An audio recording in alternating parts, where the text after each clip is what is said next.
All right, so we're back with the interviews. Today I have with myself here another comedian. We're kind of having a running theme here of sorts. He's Chad Zumock, and he's down in the great state of Florida. Welcome, Chad. Thank you for having me. I'm Florida's greatest comedian. Let's get that correct. And Great, yes. I'm happy to be here. Thanks for having me. And you're in cold ass Minnesota, right? Yeah, just outside of the Twin Cities, north of the Twin Cities, where I'm at. But doing a very good job of representing Ohio. Yeah, that's my hometown, Cleveland, Ohio. That's where I'm from. I grew up there. I went to college there, Kent State University, high school, Kent Roosevelt, lived in Lakewood. I had a radio show on a rock station for iHeart. I got my comedy chops on the road working out of Ohio, Cleveland, Ohio. And I've been doing it for 18 years now, and I want to quit every day of my life. It was a bad decision. I should have went into car sales. I should have used my general studies degree that I've had. That's been useless. I still don't know what it is. I may or may not be qualified to be an assistant manager at Hot Topic, so I don't know. But I have been doing comedy. I'm in a situation where I don't care for it. Yeah, that seems to be the case. Like once you reach that, like you're closing in on 2 decades, comedians begin to really hate the actual profession of comedy and, wish it was something else. That seems to be like a kind of a running theme of sorts. Yeah, I still like the joke writing process, and sure. I love that, and telling a new joke and it working. I'll always enjoy that, but the business itself and comedians, I'm over it. A lot of comedians are backstabbers. They'll throw you under the bus. They'll do anything to get ahead. I went out to LA to live. I started in LA, which was weird. And it was my way of coping with a breakup of a girl that I moved out there for. So I was just doing it to get my mind off of her. And then I just became obsessed with it. And this was like 2004. But a couple of years ago, I moved back out there because I had such good memories of starting out in comedy in 2004 in LA, and it was fun. It was exciting. I was meeting my heroes. I was opening for my heroes, and I was, just a young guy in Los Angeles trying to figure it out. And I moved back and I realized the landscape has completely changed. There's way more comics. When I started, MySpace was a thing. Now right. Social media, Instagram, Facebook, and every comic's cutthroat. And if you don't play the game, you get blackballed. And I realized that quickly, that I am not built for this. This is not me. I'm really bad at being phony. I'm really bad at playing the game, and I'm bad at being fake. I'm pretty authentic. And that doesn't work in the entertainment industry. You got to be a phony, and I'm not good at it. So that's why I'm in Florida, where I failed. I feel like you failed upwards though, right? Like you got out of LA, the shitstorm that is LA. You're in the Tampa area. Like, it is a fall upwards in the respect of like, you're no longer in that, that arena of shitheads, whether it's New York or LA, right? Where it's just this garbage pile of human shit. Yeah. That just like steals your soul, and I came down to see you a couple years ago now, a year and a half ago now. Yeah. And it was in December. I live in Minnesota, obviously. And it was a perfect day for me to come down there. It was 70 degrees. There wasn't a cloud in the sky. And I was just like, I had a couple hours to kill before your show started. And I just walked up and down the beach, and I had this like dream back in my 20s of living on or near the beach, wherever that was going to take me. And I had like kind of like this fall in love with the beach again and the sunshine and like 70 degrees in December. And like, not that LA doesn't provide that for you, but the Gulf Coast of Florida also provides that and brings none of the human garbage that is LA with it. You know what I mean? Oh, I agree. Yeah. When I lived in LA, one of the things I would do if I wasn't working that weekend, I would drive out to Huntington or Laguna Beach away from the city. It'd take about 2 hours, but it was so gorgeous. It was beautiful. Yeah. But I was just like, and I always thought Florida was getting a bad rap. I always liked Florida. I love coming here. Comics are good here. And I had a a goal, if I didn't hit these goals, because I was moving to New York when I got out of it, and the coronavirus shutdowns happened, and I said, fuck it, I'm going to Florida now, because I was gonna move when I was 48 if I didn't hit these goals. So I moved a couple years early, and honestly, it's been great. The scene down here is good. The comics are great. Zero drama, which is very hard to find in a comedy community. No Like kidding. every comedian's like very supportive, and I've never seen that. And they've been very respectful to me. And I really try to put the Tampa comedy comedians on the map. I always talk very highly of them because they're all good comics, and they work hard, and they're nice and respectful. And I have yet to find that in comedy. Oh my God, dude. I dabbled in the open mic world for a few years. I did it in Minnesota the longest.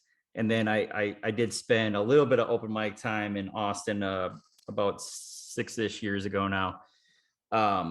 Man, I don't know your side of the professional side of the backstabbing and the fraternities that happen, and the, just the kind of cultish kind of clicking of groups. It happens in the open mic world in Minneapolis. It happens in the open mic world in Austin, Texas. Like, it happens everywhere. And so It's everywhere. that there's somewhere where it I have to imagine exists to some extent, because it's still like, you still want your stage time. You still want to hopefully get paid someday, and get paid well someday. So there is that element to it. But to know that it does exist somewhere where you can kind of live harmoniously, I guess. I don't know. Yeah, it's very clicky, very tribal. It's who you know. I mean, I remember when I first moved out to LA, I was on a Punch Drunk Sports. At the time, it was a pretty popular podcast with Ari Shaffir, Sam Tripoli, and Jason Tebow. And I was going out because Sam had pitched me, listen, we're going to start a whole network, comedy sports. I go, it sounds good. All things comedy. I'm all in. And when I got there, I kind of had some heat going. People knew who I was, and they were being really fucking cool. I go to the Comedy Store, Adam Egget, the booker. Hey, Chad, what's up? He'd throw me spots. I wasn't a paid regular, but he put me up in the OR like on Mondays. I do like people have shows that they would book.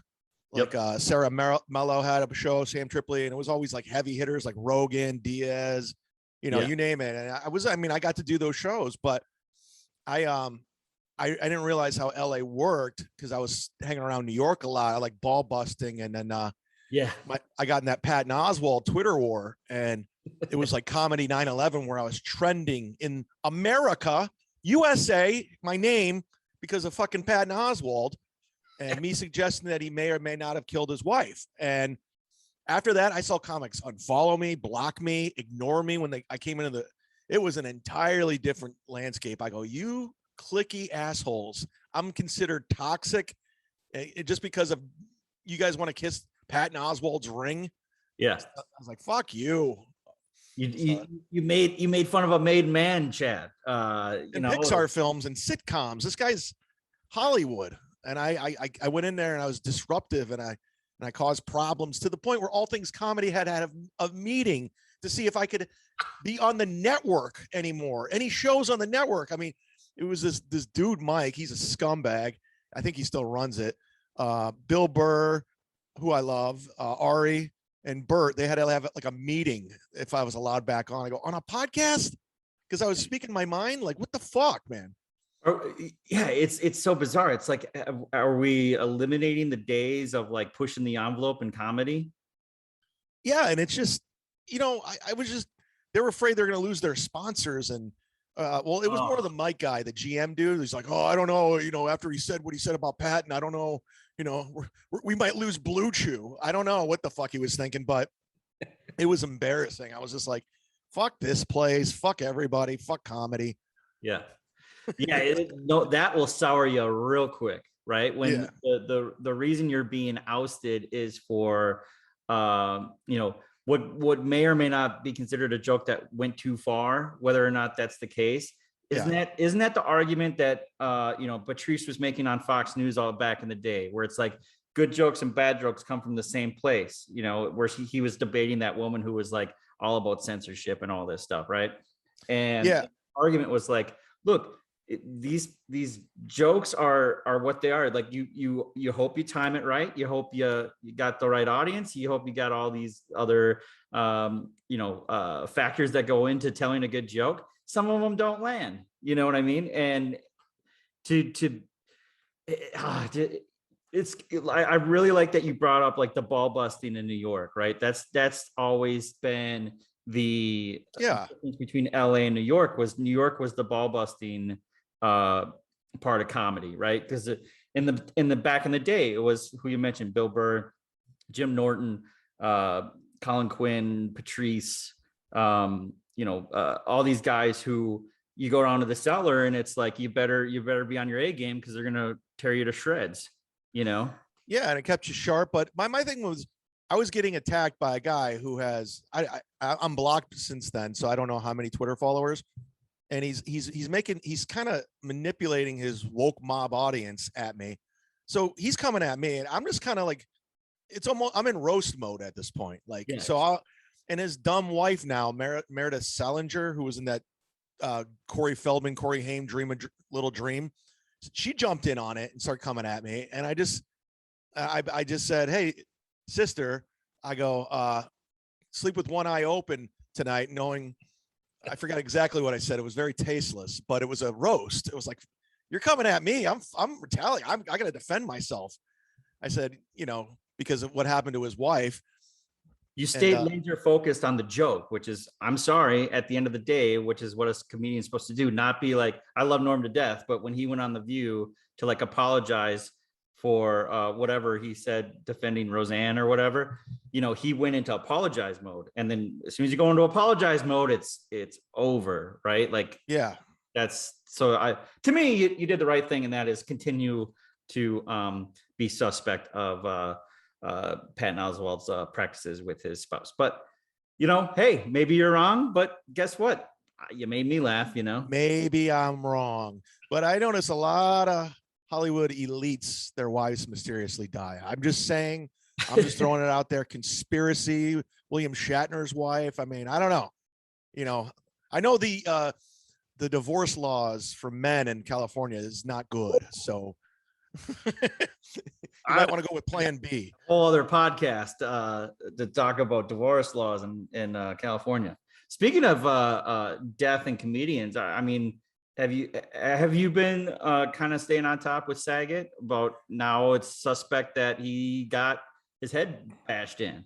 Yeah, no, I woke up this morning to that news, and it sounds like there's some foul play going on, because they said the blunt force trauma, like we would have to get hit that hard for him to die or something. I forgot exactly what the wording was, but the impact was equivalent to like falling 20 feet or like I forget the other analogy that he used, but it was not like, oh, he bonked his head before he went to sleep, which was kind of the perceived thought initially when the blunt force trauma news first surfaced. Now, and then his family's coming out, and what are they doing with the lawsuit? They don't want to release the medical records. Right. So yeah, that's why would they do that? I don't know. There's so much that that neither of us know, that it's just like, who knows what's going on behind the scenes there, because it just feels like if there's foul play at all, I guess if it is, here we are talking about if one of our family members was to die mysteriously, what we would do right after talking about Patton. But yeah, no, it seems like, I guess if I was in that position and I had a loved one who died mysteriously, I guess at first I'd want to make sure that only friends and family knew what the hell was going on before general public could dive in. Because let's face it, general public, man, they're disgusting, right? They'll go any direction, and they won't be going for the joke. They'll be going for, oh no, this is blah blah blah, whatever, Bob Saget's family has filed a lawsuit to block the release of records from the investigation of his sudden death. Court documents show that's very odd. And it was weird how they just case closed right out of the gate. I mean, yeah, I would think the JW Marriott that he was staying at has cameras. They could see who came in and came out. or was this some 100%. big conspiracy thing? I mean, Hollywood's a gross place, and there's like a lot of weird shit going on behind the scenes. Like, I mean, some of the stories I've heard, like you never know.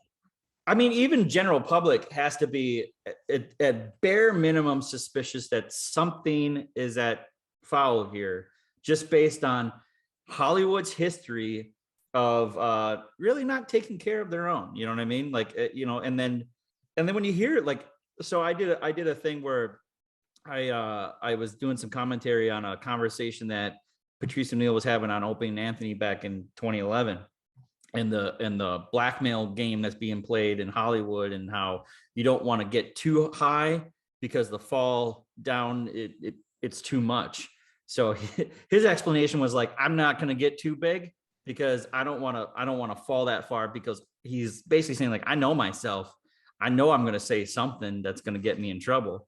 Because what they were talking about on the show was back in 2011 when Tracy Morgan was doing the jokes about how he didn't want a gay son or whatever, right? Do you remember that whole kerfuffle? Yeah. And then basically how Patrice was explaining it was like it was his time where he was given so much in his career that they're gonna be like, now it's your time. Now you gotta pay up for what we've given you all these years. Yeah, I mean, you hear stories about the gay mafia. Like, if you want in Hollywood, you got to do something. I mean, there's all kinds of weird little things out there. I mean, I've heard some personal stories. I'm like, oh, that's kind of weird. Yeah. But yeah, you don't know. I mean, I'm not like conspiracy theory guy, but I also know, just from my little run in Hollywood, I know there's a lot of shadiness going on. So it'll be interesting to see how this unfolds. But I think the Netflix series "Who Killed Bob Saget" should be made. Yeah. That we'll get about 25% truth in that one when that finally does get made. But no, I mean, like, how can you not at the bare minimum again be like, let's see, when you mix in millions of dollars, unlimited amount of drugs, and just a lot of like things at stake with like houses and this and that. Like, how do you not think that things can get corrupt at some point? When those are the big elements of what keeps Hollywood afloat. Hollywood politics, it's all the Yeah. same. It's just the more power you're given, there's always going to be people on the take paying favors back. I'll scratch my back, you scratch yours. Like, there's a lot of that going on in politics and Hollywood. But going back to Bob Saget here, like, it reminds me, and I listen, I'm probably speaking out of school here, but do you remember who Bob Crane was? Oh, was he the Hogan's Heroes guy? Yeah, he was Colonel Hogan, and he was mysteriously killed by, well, he was beat to death by his porno friend that would film pornos with a tripod. So I mean, I don't know if Bob Saget had a John Carpenter, that was his name, not the director, but I don't know if he was into some weird stuff, and that's maybe why the family doesn't want that out there. Maybe they know, and they just, I don't know. Yeah. I mean, anything's on the table when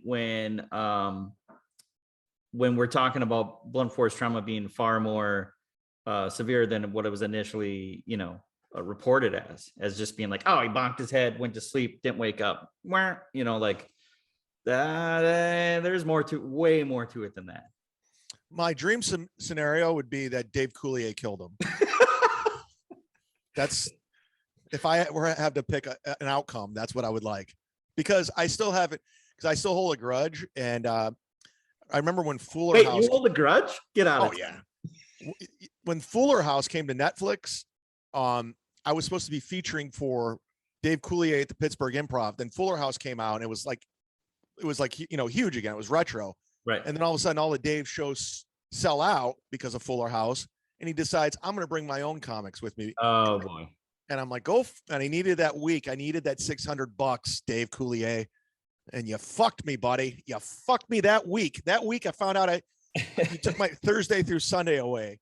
So, I mean, it was bullshit. He should have cut it out. Yeah. That guy's got to be him, because so he tours, obviously, right, doing stand up. Yeah. So he must just get just the worst end of like the after show kind of like asking to do all the catchphrases and that from all like the, now 45-year-old women, washed up women who still hang on to those TGIF days with the family. Well, he's one of the comics who probably doesn't do the meet and greets. He kind of like goes away after the show. I mean, I don't know. I'm not speaking on behalf of Dave Coulier, but yeah, I mean, I know I've worked with a lot of comics who just they don't want to do the meet and greet, and that's cool. I understand if like I always go out there because I'm nobody, but if you're just getting constantly, I can understand it gets old. It gets real fucking old. Especially when you have a catchphrase or if you have something that you kind of regularly say. Like I went and saw Mark Norman a couple years ago. Hey, oh dude, I've middled for him. They're all yelling his catchphrases. Comedy. Oh, everyone's saying queef and and I was like, man, I was shocked that he did a meet and greet. The guy's got like a dozen words that he riffs and raps on his show, And he's like honestly good at it, like he's like robotic and he keeps it moving, says this little thing. I mean, he's very he's good with it. I was like, yeah, you handle it better than I would. I'd be fucking annoyed, but good for you. The cadence that guy has is one of his own, that's his own cadence there, Yeah, he's got a whole thing down. He's almost robotic in a weird way. It's I call him Mark Norm McDonald. Hey, they both have that. They both have a very specific cadence. Yeah. Yeah, man, those meet and greets, they gotta be something else, I've, as you probably completely understand at this point, I've been to so many stand-up shows over the course of my life. And there's comics out there where I'm like, I'm really shocked that they're doing a meet and greet. And there's other ones where like, I really want to just say, hey, I just appreciate your comedy, whatever, kind of thing to them. And they fucking hightail it out of the club the moment that the mic goes back into the stand. Yeah. It's a catchy one because I still sell merch after shows. Cause honestly, I used to have a problem with it first, but the comedy club's wages have not gone up since like 1971.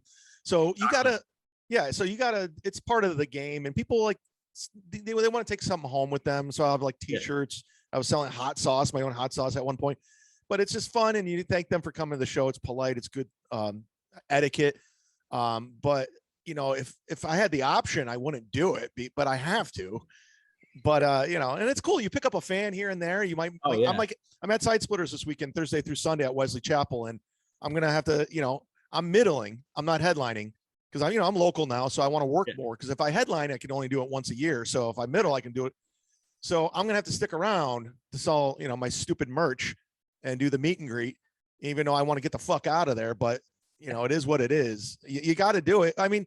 But if you get to the point where you don't have to sell anymore and you're like, that's like you won, like you did it. I was with Bert Kreischer in Omaha right when he was blowing up and he was still selling t-shirts. I go, why are you still doing this? Yeah. Like you have you're getting 90% at the door. All your shows are sold out. You don't need to sell t-shirts, but he likes it. Gets 90% at the door at a club. Well, that was 3-4 years ago. He's in theaters now. Right. But I'm saying like, so some comics get that much. It depends on who you are. I mean, he's with Levity, so I'm sure at the time they were trying to keep him in the club. So he worked out a door deal where he got 90% of the door, and and the club gets the other 10% food and drink. Yeah, I remember because I headlined Thursday and I middled for him Friday, Saturday, and I headlined Sunday. So he did 4 shows. I did headline 2, and I remember we're getting paid out. And I saw his check. I'm not going to blow up his spot. I was just like, what the fuck? This guy's making cash, and now he's in theaters, so he's probably making way more than what he was. Because the average club sits what, 200, 300? If it's a funny bone or improv, about 300. Okay, and they're charging 25 a head, probably, depending on who it is. Let me look something up real quick. Yeah, it's about 25. There's then you got your minimum wage headliners, as I like to call them. That's who I am. If we'll throw Chad in and give away some free fucking tickets because you can't sell. And that's what they do. And they'll give you the standard, whatever the headlining, the standard minimum wage headlining fee. But then there's other comics who, they're probably making maybe $4,000 a weekend. Right. You know, it depends on what they're asking Because price. they'll do the Thursday night. Thursday night shows are normally just one night or in one show Thursday night, two on Friday, Saturday. Some clubs do Sunday. I've never understood the Sunday night show. Yeah. I actually Sunday night shows very underrated. It's always pretty good crowd. It's not bad. Like I'm at Side Splitter's website right now, and Jim Brewer, he lives in Florida now. He lives in Naples actually. Oh, So no he's been shit. yeah, so he's been bouncing around Florida just doing gigs, and so he's all over Florida, and I'm gonna go to see how much he charges for a ticket, because I'm gonna say 35 for Brewer. yeah, and he does Side Splitters like once a month, and he sells out. Upper level 35, lower level 40. So Oh, they have an upper level? yeah, it's like it's not like upper, but Right. it's like elevated. It should be called elevated. Yeah. Because there was a place just outside of St. Paul that's not there anymore that had a balcony, and I love this place. I forget what the name of it. I still have like memorabilia. Those see those stools right there? Yeah. They're from that comedy club that's not there anymore. Because we have to get rid of everything. Yeah. So that's not like I have an exit sign from there. And then I have this drink. I'm just gonna grab it just so I remember You should just open a comedy club in your house. Yeah, right. Oh yeah, it was a joke joint in just outside of St. Paul. Oh, that guy stinks. I'm glad he went out of business. Oh really? Oh yeah. What the fuck was his name? Kenneth Reed or something? No, I didn't know him at all. That guy made me jump. Because he had another joke joint down in Texas, in Houston. Okay. He made me jump through so many fucking hoops. And What's then the point of that?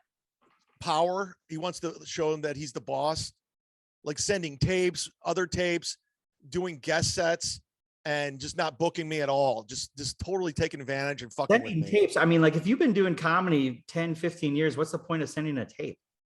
Oh, I know. And I had references, like legit references. And this guy was just fucking with me for his, and because they feel the power. They think they have this God complex, and they're like running comedy. And it's not all club owners, but a lot of them. And he was one of them.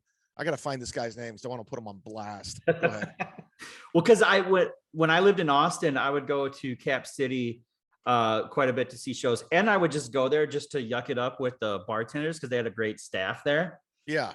And so, like once in a while, because I drove Uber down in Austin too, and I would just like pull in on like, I'm gonna take a break. I'm gonna get some Tex-Mex rolls here and just yuck it up with the bartenders. And I remember one time I went in there, and the guy's like, "Are you going to the show?" And I'm like, "No." And he's like, "Oh, all right, well that's fine, I guess. Whatever." I was still ordering food and everything, and I was a paying customer, and those, I mean, I would go on because one of the bartenders there was like a part owner, I think, of Cap City. And so he was, I don't think he had anything to do necessarily with the booking, but he knew a lot of the same people I knew, like Lee at Acme up here in Minnesota. Yeah. And there was a bunch of other names that we kind of tossed around, and we're like, "Oh, do you know blah?" And just from the few years that I dabbled in the open mic days, and then got to know some of the comics pretty well. Yeah, no, by the way, Cap City's coming back, and Mark Grossman, who owns the Heliums, is opening it. Plus Rogan's going to have a club, plus the Creek and Cave. So Austin's going to be a great place for comedy. But I just pulled up this guy's Kenneth Reed, who's owned the Joke Joint. Just give you an idea how much of a douchebag this guy is. He's out of business. Good. So this is from 2017. Hey, Ken, I'd love to work your club in 2009 or 2018. Below are my avails. Here's my video of my Gotham taping and my other TV taping, and I gave him a list of references. Sure. And I sent him a million emails. Finally, he gets back to me going, I'm going to need to see you do a guest set before I book you. And I'm like, okay. So he's in fucking Texas. So I got to go. So last time I was in Texas, I went and did a guest set, and he didn't even watch. And he goes, I didn't get good reports. I go, I did great. Like, what do you mean you didn't get good reports? He's like, I don't think your joke joint material. I was like, get the fuck out of here. He said that. Swear to God. And then I go, I work the Houston Improv all the time. And then he writes, Chad, you can't work for us if you're doing the Houston Improv. Oh, get the fuck out of here. Like that's the policy. I go, listen, I'm trying to headline your club. He goes, you're not ready for headliner. I go, I headline clubs already. He goes, you're persistent. I'll give you that. Do you have a huge social media following?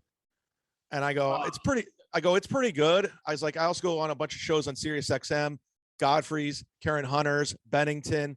Here's all my social media followers. He's like, yeah, that's not going to cut it.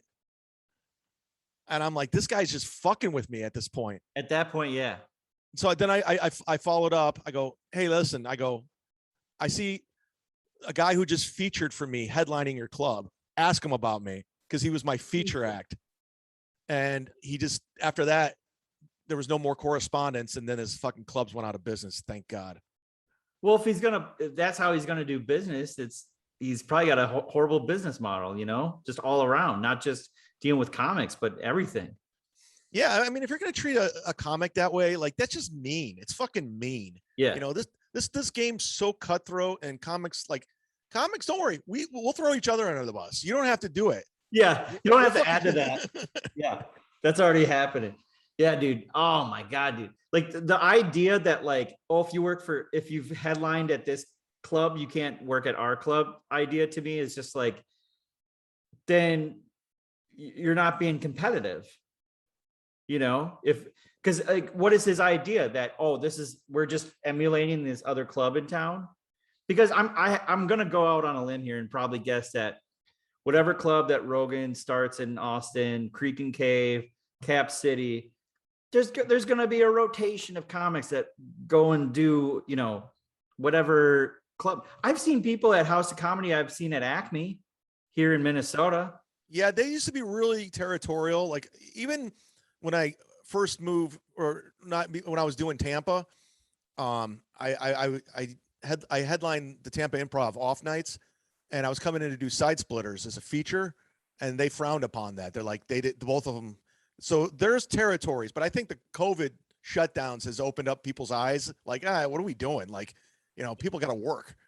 Right. Yeah, no, maybe that is kind of a silver lining of COVID, is like, the comedy club industry must have just taken an absolute shellacking. Oh yeah. Well, and that was another thing. Dave Stroop out of Columbus, he probably books, I don't know, 15, 16 improvs and funny bones. And I've worked for him for a long time. Now it's to the point where a guy like me, who I just want to work, I don't care where I'm at in the lineup, that they're not even booking host anymore. The headliner just brings their opener, and the opener double dips. He does the hosting duties and the feature. So that cut out a lot of, that cut out a lot of work for a lot of people. And if you're not in with a headliner right now, like a legit headliner, chances are you're probably not doing the improvs and funny bones. Oh yeah. Well, because I saw right around when the worst of COVID was happening, mm-hmm. when they like started to open shit up again, mm-hmm. I saw Kosh. Oh God, what's his last name? Daniel Tosh? No, that does a show with Andrew Schultz. Oh, I know who you're talking about. I saw him headline at Acme, and have you been in Acme before? I've never been to Acme because I was doing House of Comedy, but I've always wanted to do it. Probably, pretty standard as far as like, the little tiny rectangular table, 4 seats around it, and then you have 2 aisles on either side of the middle, and then aisles down the actual side of the room.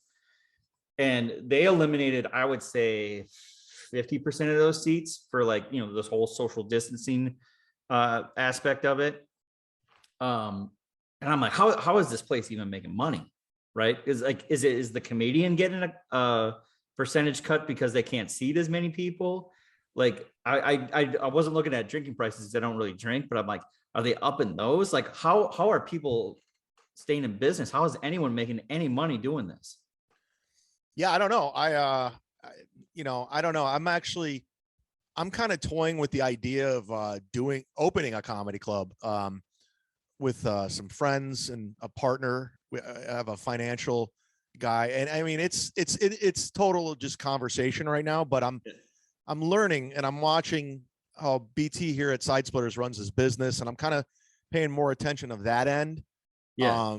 So I mean, I'm obviously a terrible businessman, so I'm trying to learn. As I kind of watch the other side a lot too, so I'm trying to figure out like, because there's a whole restaurant portion of that too. It's not just comedy and throw up a comic. Right. It's like you said, food, drinks, all that shit, ticket prices, door deals.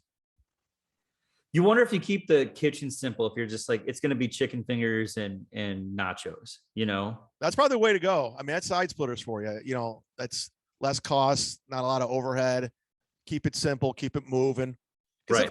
The worst is the dinner shows. Like if you do an improv, I mean, I just talked about it on another podcast. Like I remember I was opening for DL Hughley. It was a 2-man show at the Dayton Funny Bone, and it was a 6:00 dinner show. And I'm the first guy up there, and they're just front row eating steaks. Is that? I think I just watched that. Did you post that on Instagram just recently? Yeah, I think so. Yeah. And they're eating steaks, looking at me like I'm a play. I'm like, motherfucker. No, and that's not how comedy works. Yeah, they're chewing and clanking their silverware. Yeah. I'm just like, come on, guys, let's get it's pretty easy concept. Maybe it's not that's that hard. Maybe I'm onto something then. Just having only the finger foods, and then just having like, I don't know, maybe your food drink gimmick is just having like a shitload of like different beers on tap or something. I don't know, something where it doesn't seem like that could really, that you could still sell and make some money, but not have to have like a 5-star chef in the back. The last show I remember, I sat in the audience, and I rarely do that. That's you got to be like my favorite comedian, and I got to be in the mood. Right. I was on the radio back home in Cleveland, and we went and saw Dave Attell at Hilarities, which is a nice club. And I said, I want the comedy experience. I want to watch one of my favorite comics. Yeah.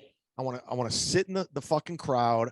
We ordered a bunch of appetizers. We got drinks, and I had the fucking time of my life. I was with 3 of my friends. We were laughing our asses off. And this was like 2011.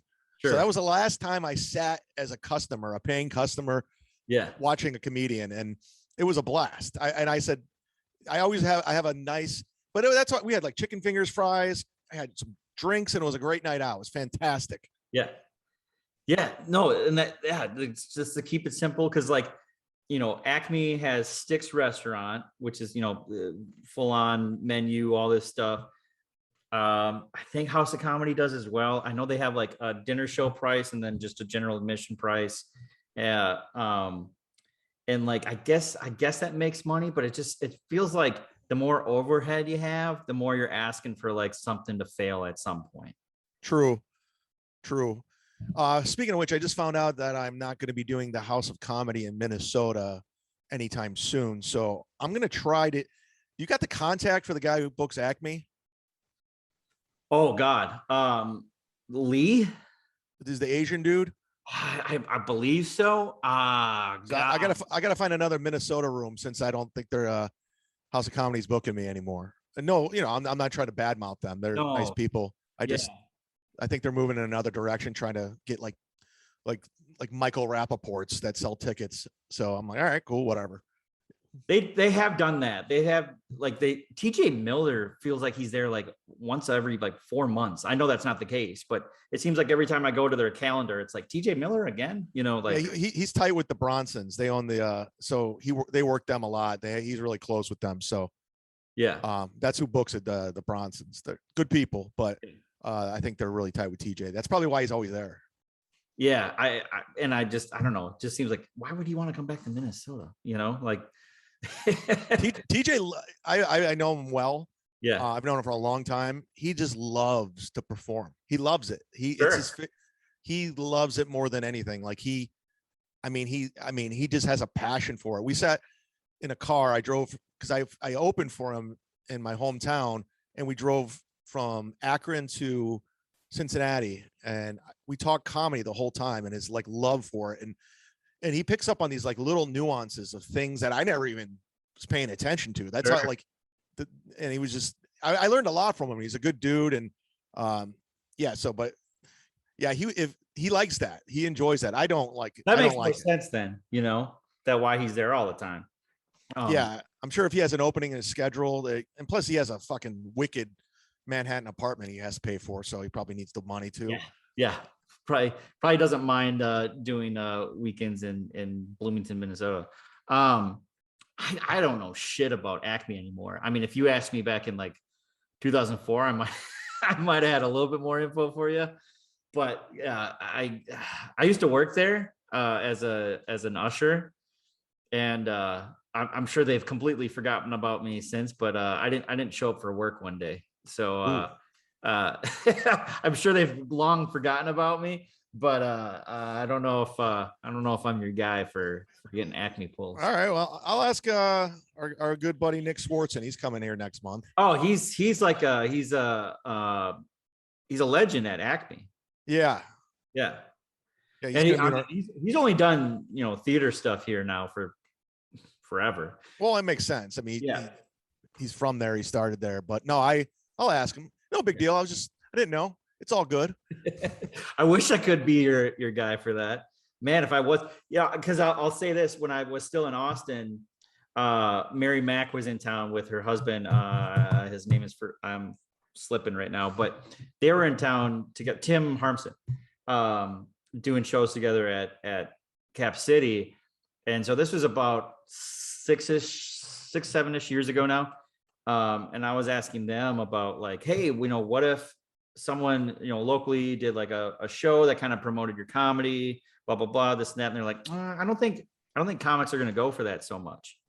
And I'm like, isn't that pretty much all comics do now is just do fucking podcasts?